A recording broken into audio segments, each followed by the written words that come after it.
नमस्कार मंडळी, मी साक्षी चिपळूण खाद्य संस्कृतीमध्ये तुमचं स्वागत आहे। तर आज आपण पाहणार आहोत चेवणी सुकट। चेवणी सुकट हा सुक्या मच्छीतला प्रकार आहे। आता पावसाळा सुरू झालाय, तो ओली मच्छी फारशी भेटत नाही। मग सगळेजण सुक्या मच्छीवरच ताव मारतात आणि सुकी मच्छी छान पण लागते। आता अशा प्रकारे ही चेवणी सुकट आहे, ही आपण साफ करून घेणार आहोत। आधी डोक्याचा भाग आहे तो काढून घ्यायचा आहे, तसंच पोटाचा भाग पण काढून घ्यायचा आहे। कच लागत नाही, चांगली चेवणी साफ करून घ्यायची आहे। अशा प्रकारे पूर्ण चेवणी आपण साफ करून घेतली आहे।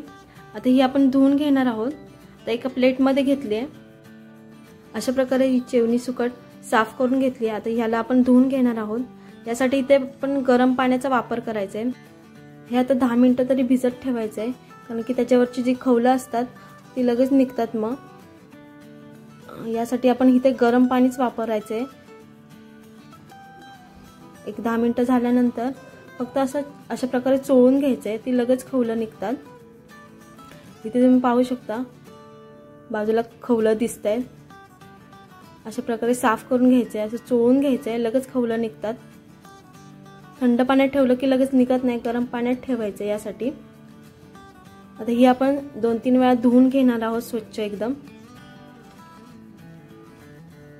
अशा प्रकारे धुवून घेतली आहे।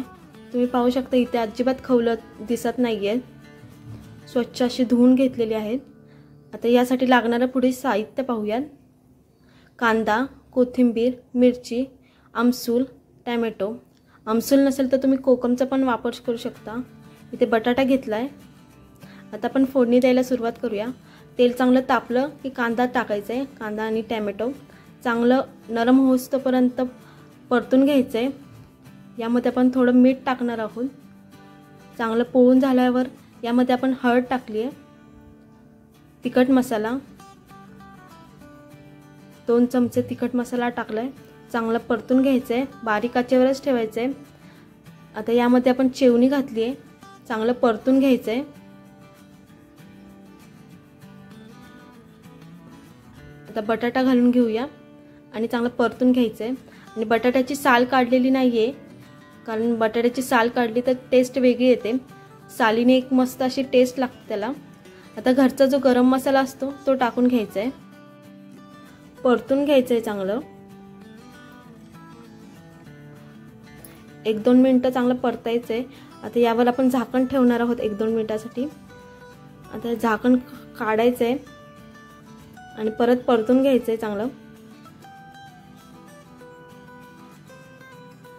तर तेल सुटायला पाहिजे, तुम्हाला बाजूला दिसत असेल तेल। आता यामध्ये आपण पाणी टाकून घ्यायचंय। पाणी ते गरम वापरलंय, गरम पाणी टाकायचंय। चांगलं मिक्स करून यामध्ये आपण मीठ टाकून घेणार आहोत।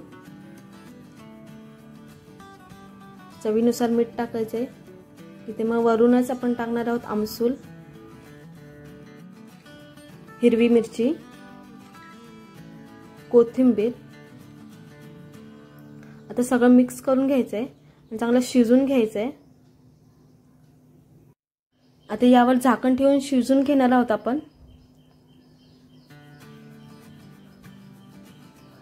तर अशा प्रकारे तयार आहे आपली चेवणी सुकट। तुम्हाला ही माझी रेसिपी कशी वाटली हे कमेंट करून नक्की सांगा। आवडली असल्यास लाईक नक्की करा।